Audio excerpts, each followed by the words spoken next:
really need to tackle this as if our lives depended on it, because they do. And so that sense of urgency that you hear from the governor, he's pushing on us to make sure we look at every single aspect. And he's right. California is leading the nation when it comes to renewable energy. It is leading the nation when it comes to electric vehicles. It is leading the nation when it comes to building efficiencies. And I actually want to thank everyone for doing their part. The governor called on us 2 weeks ago to prevent blackouts. People around the state, big businesses, small businesses contributed, and even things like using less water and helping for drought actually help save energy as well, because a lot of our energy in the state is moving water around. So literally everything that you've all been doing, appreciate it. We want to make it easier. We want to make it so that it's second nature, so that you're not even thinking about replacing that light bulb because you replaced it with an LED 15 years ago. So we want to save you money, and that, I think, really is the governor's point.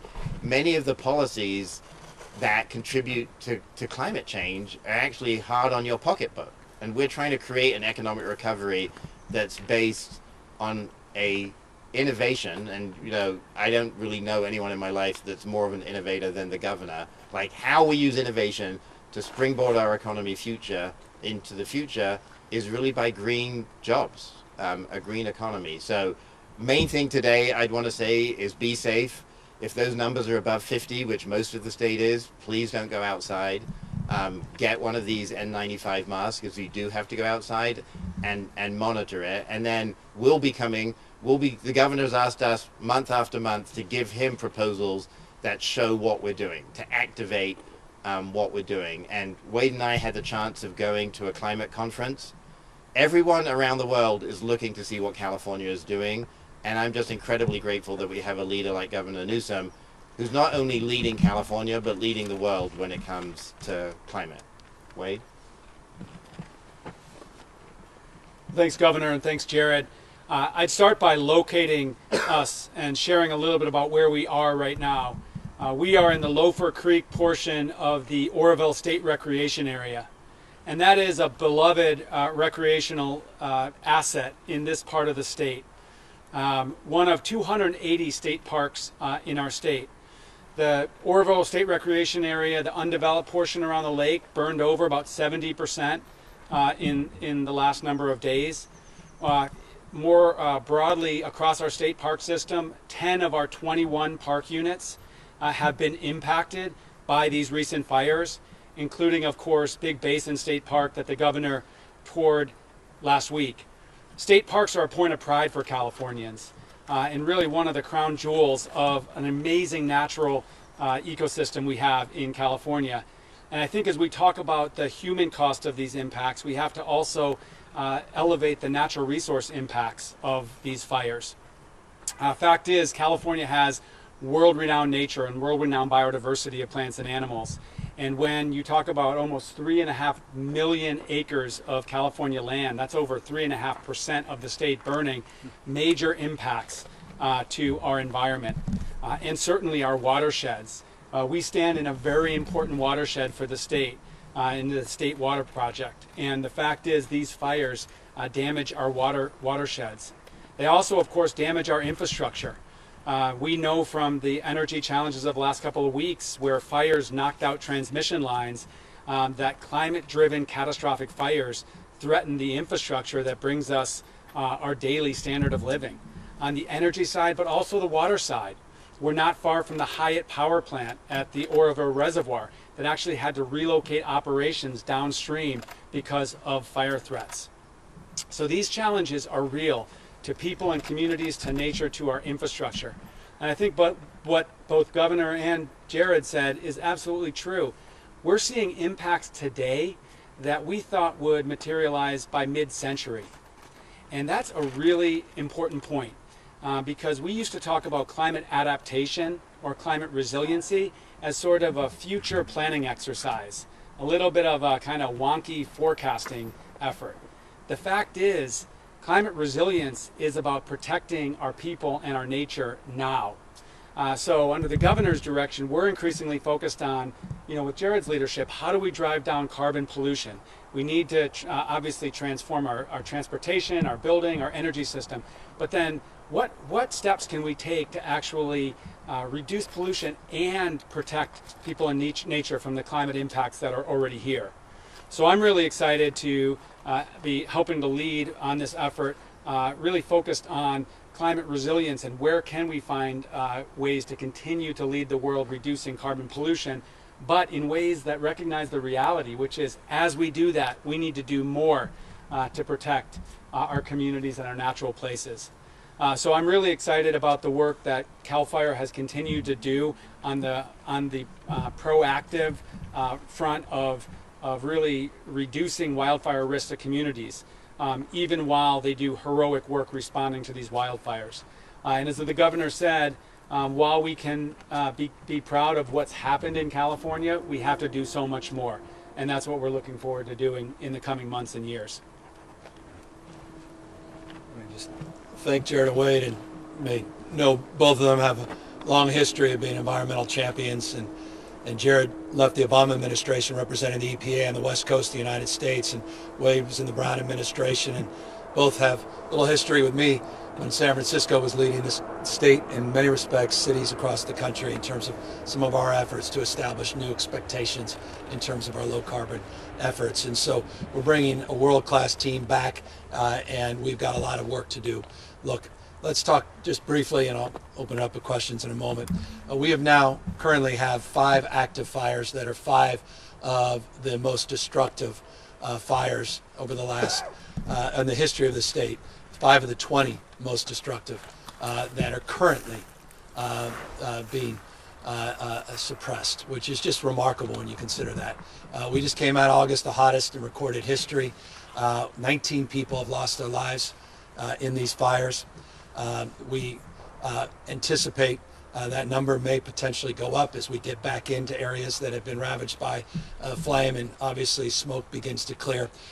3,900 plus structures have been destroyed. Many more structures we anticipate we will learn about over the course of the next days and weeks. Here's the good news. The weather is beginning to cooperate. The good news is the winds have settled down. The good news is there's weather starting to appear offshore that will create an environment where we may get a little bit of precipitation, a modest amount of precipitation. In a perverse reality with all this smoke, it cools the temperatures down. The smoke blanketing now the state of California, it actually advantages some of our efforts in terms of mitigating the spread. The only downside, by definition, is the air quality, and then the inability for some of our air resources to get in. But nonetheless, the spread is mitigated as a consequence.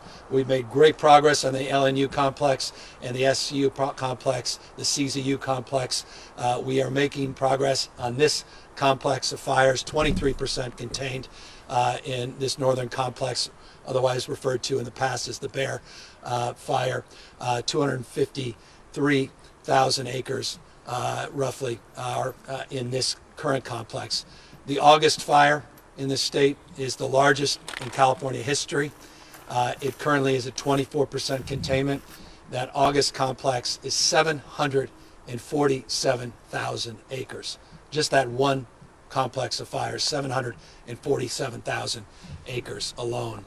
Again, something we've never seen in our lifetime. And so want to just again express deep respect, admiration for all of our frontline folks out there doing the hand crew work, doing the work on making sure we're dozing, creating these breaks, not just the suppression efforts of CAL FIRE and all of mutual aid, also local law enforcement, our sheriff, California Highway Patrol, police that have really come to the aid of so many on the evacuations, our health and human service teams working in a COVID protocol environment to help people safely navigate our congregate shelters and provide opportunity to isolate and quarantine in hotel rooms in a way that we haven't done in the past.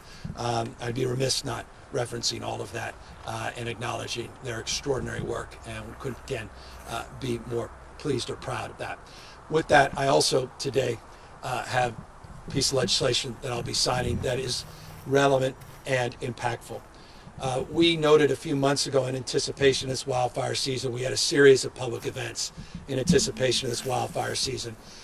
We had updated folks on the work we were doing on our vegetation and forest management, the historic amount of resources that we were putting into preparing for this year's wildfire season. But we also marked, because of COVID and because of other circumstances related to reduction in availability of incarcerated personnel that could help provide some supplemental support for CAL FIRE in terms of providing suppression and hand crew help through CDCR, California Department of Corrections and Rehabilitation, that we supplemented our workforce, our seasonal workforce, by 858 people. I announced last week we had hired 830. Today I can state that all 858 firefighters have been hired pursuant to that emergency supplemental that we had appropriated a few months back. But one of the things that we have been working towards for a number of years, going back to the Brown administration, where there were efforts last year where we made progress, but this year where we actually got this done. Eloise Reyes, thank you for your leadership, incredible leadership, stewarding a bill that will help give people opportunity and hope. And those are those prisoners that are out there, thousands of prisoners that are on the front lines, that are near the end of their time in prison, that are getting credits and want the opportunity, because of the training they're receiving, once they're out of the system, to be able to potentially join a workforce of which they've been trained and have actively participated in heroic ways of advancing, meaning their suppression efforts are demonstrable when you see them. This bill that I'm about to sign will give those prisoners hope of actually getting a job in the profession that they've been trained. And I just want to thank everybody in the legislature, the legislative leaders and others that supported this bill. Small number of people didn't feel it was appropriate to give these folks a second chance. And that was unfortunate. But the good news, what's fortunate, enough did. And I'm looking forward to signing this piece of legislation here in a moment. And I just want to thank Scott Butnick, and so many people I could thank for their advocacy in this space. I want to thank Brian Rice and the California, a lot of the leaders within our Californian unions that recognize this moment and the opportunity to do this in a thoughtful and judicious way. So I'm belaboring this except to say I brought this piece of legislation appropriately, I thought, here today that will give these future firefighters and emergency personnel a chance, by getting them an opportunity to expunge their records, giving them a chance to get a certificate, getting a chance to potentially get a career ladder coming out of prison. So let me sign that and we'll answer any questions.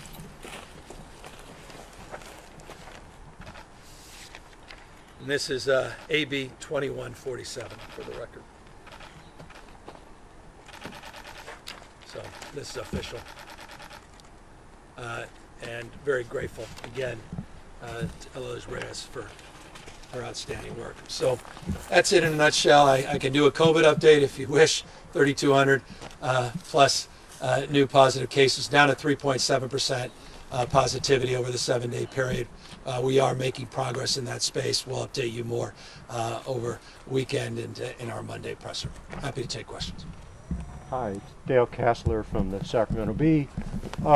When you talk about accelerating the climate change efforts, first of all, was it a mistake for the State Water Board recently to postpone the planned shutdowns of those power plants in Southern California in the name of grid reliability? I mean, that takes us a step back, doesn't it? It was absolutely not a mistake. It was the right thing to do. 3 plants will be extended for 3 additional years. One, the Redondo plant, for 1 year. It was necessary in order to create and provide for reliability. We're simply coming too close in terms of megawatt peak usage and load, and we need to address reliability, particularly moving into the new year, 2021, 2022. So absolutely was the right decision to do. And while you have a small step back, we're going to make giant leaps forward to make that negligible in the context of our total overall strategies. So when you talked about getting to 100% green energy, green grid by 2045, is that Are you talking about a new piece of legislation? What specifically are you going to do to attack some of these issues? Well, I think 2045 is too late. So absolutely, we're looking to fast track all of these efforts across the spectrum, across the board. We've already reached our RPS portfolio goal in 2018 of 34%. Ahead, it was a 33% goal ahead of the 2020 deadline, proving California can move into the future and grow its economy. We accordingly are generating over 50% of all our electricity from non-fossil fuel sources. That includes hydroelectricity and the nuclear that we are generating. That's not part of the RPS, but nonetheless gives you a sense of the totality of California's efforts moving in this space. So we think we're not only up to the challenge, we're more than capable of achieving more audacious goals. And so we're currently in the process of putting together new ideas, new strategies to accelerate our efforts, accelerate the application, implementation of commitments we previously made, and to look at these goals, these stretch goals in 2045, and see if we can pull them closer into the future. Okay, I'll ask some questions from the pool now. This first one is from Keely Webster of the Bond Buyer. Do you know how much grant money you're expecting from FEMA for each of the counties that you've sought assistance for? Is there any concern about the availability of FEMA money now that President Trump has suggested he might take money from FEMA for the CARES 2? Well, we're the beneficiary, the state of California, of over $4 billion that's being redirected from FEMA into our unemployment and PUA system. We are getting those checks out, and we're doing so as quickly as possible, and we're hoping that very shortly Congress, Senate in particular, can get their act together and allow for more certainty moving forward and a new source of funds, and now redirecting from existing FEMA reserves. That said, specific to the question, Pete Gaynor, head of FEMA, was out here in the state, spent 2 days with us touring the wildfire damage throughout the state of California. We have extraordinary partnership with FEMA, not only with Pete, but the regional director, Bob, and others. And so we have all the confidence in the world that we'll continue in the spirit of partnership and collaboration to see the kind of support into the future that we've received in the past. And I also have confidence based upon the totality of these climate-induced emergencies that are not just wildfire related, but also hurricanes in other parts of the country, that Congress will see to it and the President will see to it that appropriate resources are made available to support those in needs. And so, no, I'm not concerned about those dollars running out. Okay, thank you. This is from Carla Marinucci from Politico. President Trump has been silent on California and Western wildfires while he's tweeted on numerous issues and races. He's golfed and attended campaign rallies. His last lament on California's current situation was 3 weeks ago. What's your reaction to his failure to publicly address this latest devastation? Well, I can only speak to the conversations I've had with the President. I spent close to 30 minutes on the phone with the President yesterday specific to the wildfires here in California. We walked through the current status report on the active fires, the larger complexes. We actually specifically talked about Butte County and some of the recovery efforts from the Camp Fire, and he reinforced his commitment to our effort. And we were grateful yesterday to announce two new, we refer to as FMAGs, that were approved by FEMA and the administration. The major disaster declaration that was approved a number of weeks ago that has helped advance our efforts to provide assistance, not just business assistance and county support, but also the prospect now shortly of individual assistance to individuals that have been impacted and evacuated from these fires. So he has been proactive in that sense, and to the extent that he hasn't made public comments, I imagine there'll be more public comments forthcoming based upon the conversation I had with him yesterday. Okay. Thank you. This is from Sherry Mossberg at CNN, and you alluded to the MOU from last month. In the name of safety, what is the state doing to better manage and restore the forest and mitigate wildfire threat, and how does the new memo of understanding with the federal government play into that? It plays directly into that. California last year moved forward to no longer twiddle our thumbs and talk about or lament about the good old days when we were more active in vegetation and forest management. We decided to do something about it. In fact, one of the first actions I took as governor of the state of California, I went up to Placer County on a ridge and talked about the imperative of doing some forest management, some thinning, and some prescribed burns to address population vulnerability so we didn't experience another campfire. We were able to commit to 35 high-profile projects impacting and advancing our efforts to protect some 200 vulnerable communities in the state of California. A few months back, we announced the completion of all 35 of those high-profile projects. We stated a few months ago that there were a number of those projects that were not due to be completed for over a decade. We were able to get them done a little over 1 year.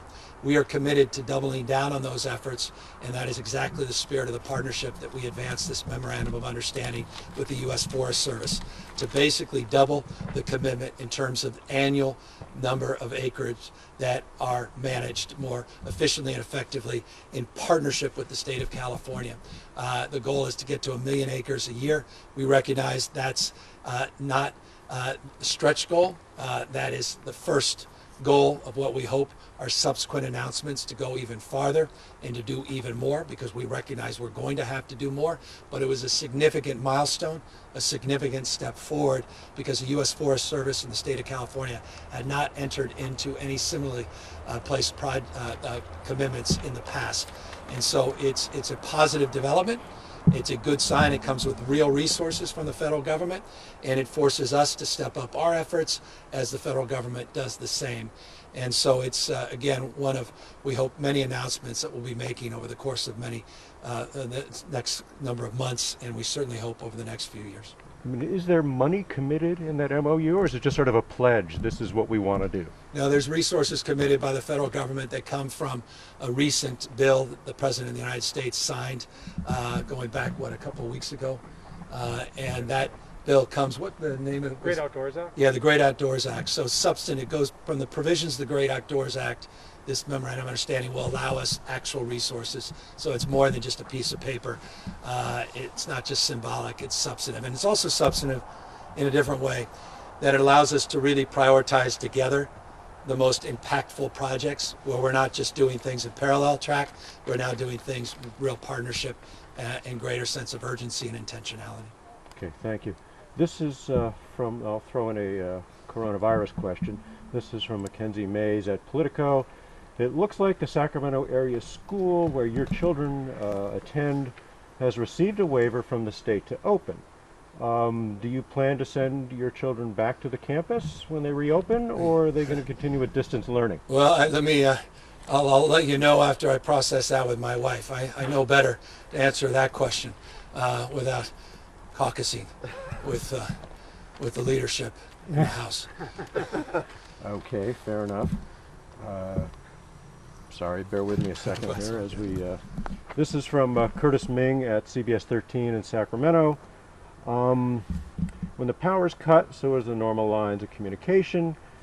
People in a fire's path may not have access to phones, TV, or internet. Those who do have cell service may only have a signal until the cell's backup generator runs out of fuel.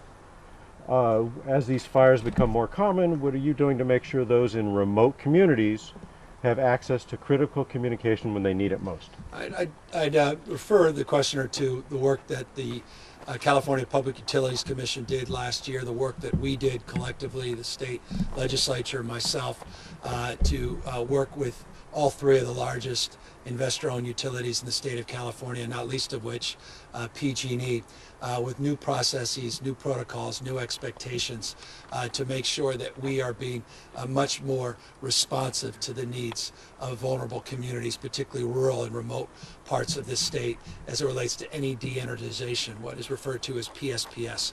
Those protocols have been changed, they have been advanced, they're more targeted, they're more limited, and they come with resources that not only the IOUs are responsible for, but the resources we put up in the state of California to create new resource centers, cooling centers, to provide for backup generation, to provide for support for vulnerable communities, to provide for resources to address precisely the concerns that were raised in that question. Also would note we continue to work with the largest telecommunication firms in this state to require new backup generation as it relates to their poles, to their SMS systems, to their telecommunication network. And we'll continue to do more in that space. We made a little progress. We have more work to do in that space. I want to just compliment the extent it's important. Senator McGuire and others, Jim Wood, that have been very active in this space, supporting northern communities here in the state of California, and really trying to hold everybody, private, public sector, accountable for delivering on all of the above. Were you satisfied with how PG&E handled the PSPS from the other night? I'm getting an after-action report, so I'll be able to more substantively answer that question with more nuance and specific information. Broad strokes, the impacts of the PSPS were more modest in terms of length and more modest in terms of scope than likely they would have been a year ago, pursuant to the new rules and regulations, the 72-hour notification, et cetera, that was put into place based upon the new rules that we established legislatively, executively, and through the California Public Utilities Commission. So at first look, I was more satisfied, but I cannot claim to be firmly satisfied until I get the details, which are forthcoming and will be provided to me very shortly. Another question from me. In regard to all that you've done in the last 2 years, I believe the legislature has appropriated something like $500 million for more equipment, more personnel for CAL FIRE, and yet the theme of the last few weeks we keep hearing is we're stretched too thin. We don't have enough. We're hoping, we hope they send the cavalry from Montana or whatever. Yeah. Has the state just simply not done enough? No, look, you have 14,000 lightning strikes between August 15th and August 18th. Dry lightning strikes. You have a heat dome over the entire west coast of the United States that precipitates at world record-breaking temperatures in your state. Those are conditions that even the most abundant and well-resourced into the extreme agencies still would be overwhelmed by. So that's the challenge. Look, we provided substantially more money in ongoing support to CAL FIRE this year, baseline money. I did a supplemental of over $72 million for those seasonal firefighters. That couldn't have happened at a better time. And I just noted all 858 were hired. We have more suppression technology than we've ever had in the past. And what I mean by that is LiDAR technology, access to Pentagon information from satellites, the ability to access now technology that is part of our new procurement of helicopters, these new Black Hawk helicopters that are finally starting to roll in, access to other tools of technology as it relates to drones and wildfire and infrared cameras that we did not have in our possession that were distributed as broadly as they have been this year. All of that's happened in the last year and a half. We'll continue to do more. We'll continue to provide more resources, more personnel, more predictive technology. We have an incredible partnership on wildfire monitoring and wildfire prediction technology based upon weather that allows us to prevent the spread of fires based upon the pre-distribution and pre-deployment personnel. It's technology that we didn't have a year ago that we have today that also will help with our fire suppression. So a lot of progress, just simply not enough, and that's why we're here talking in the terms we should around a climate emergency, a climate crisis that needs to enliven all of us in this nation, where this nation has a responsibility to lead the world and to address. And I'm told this is the last question. It's from Lorraine Decter, I hope I'm pronouncing that correctly, from Action News Now and Chico Redding. What other plans do you have in Butte County today? Any other meetings or actions taking place? Yeah, we'll be touring around. I hope I've been a familiar face up here in Butte County, certainly from the ravages, the wildfires that were experienced here after the Camp Fire, and some of the subsequent removal of debris and rebuilding efforts. We've tried to be here for the community to the extent possible in terms of our support of property tax support, school system support, supplementing some of the economic losses in this area. I just want to express, if I could, and thank you for this question, the opportunity to express what I should have from the outset of this conference, and that is my deep respect and empathy for the human element and the impact that the last 3 years, that impact of all of these emergencies have had cumulatively on this community. From the Camp Fire alone to the spillway issues to here once again the PTSD that people are struggling with and suffering with, the emotional impact. I won't ever forget going to the first day of school up here in Paradise, the community surrounding Paradise, where the teacher told me on that first day of school that the kids had seen some fog outside their windows, and literally a number of the kids broke down emotional because they thought the fog represented the smoke related to the aftermath of the Paradise Fire. That PTSD is real. That impact on children in particular is overwhelming.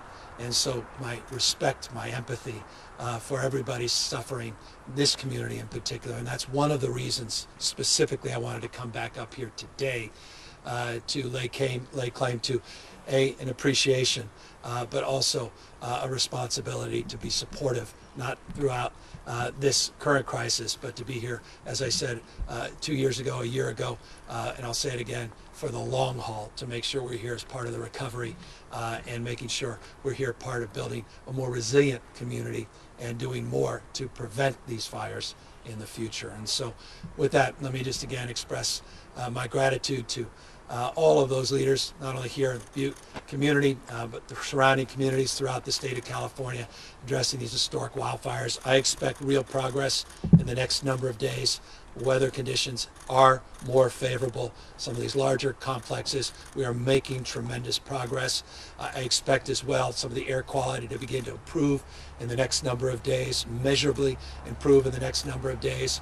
And you should expect in return the efforts in the state to be doubling down in terms of prevention, suppression strategies, and long-term solutions that are foundational and fundamental for our fate and future, not only as it relates to wildfire resiliency, but the fate and future of our health and our economy. And that's the addressing the issue head on of climate change and addressing climate denialism, which just also needs to be addressed head on. And I'll close with one final statement. I heard from Jared Bloomfeld. He said something about changing light bulbs. And the only thing that came into my mind is we can't just change light bulbs. We also need to change leadership. And I don't mean that just as a knock. Don't just assume I'm just taking a cheap shot from a top-down federal prism. I mean that across the spectrum. If people are still in denial and they're leading the charge of keeping you protected and keep you healthy and safe, and they're in denial about climate change, they're not truly, I think, positioned to be the kind of leaders that we need for your community, for the state, and our nation into the future. This is that serious, and it requires a seriousness of purpose, a seriousness of understanding, a seriousness of consciousness around science and Mother Nature and the realities of the world that we're living in. So I just want to conclude with that. And again, thank everybody for being here. And thank you all, those of you that may still be tuned in, for the privilege of your time. Take care, everybody.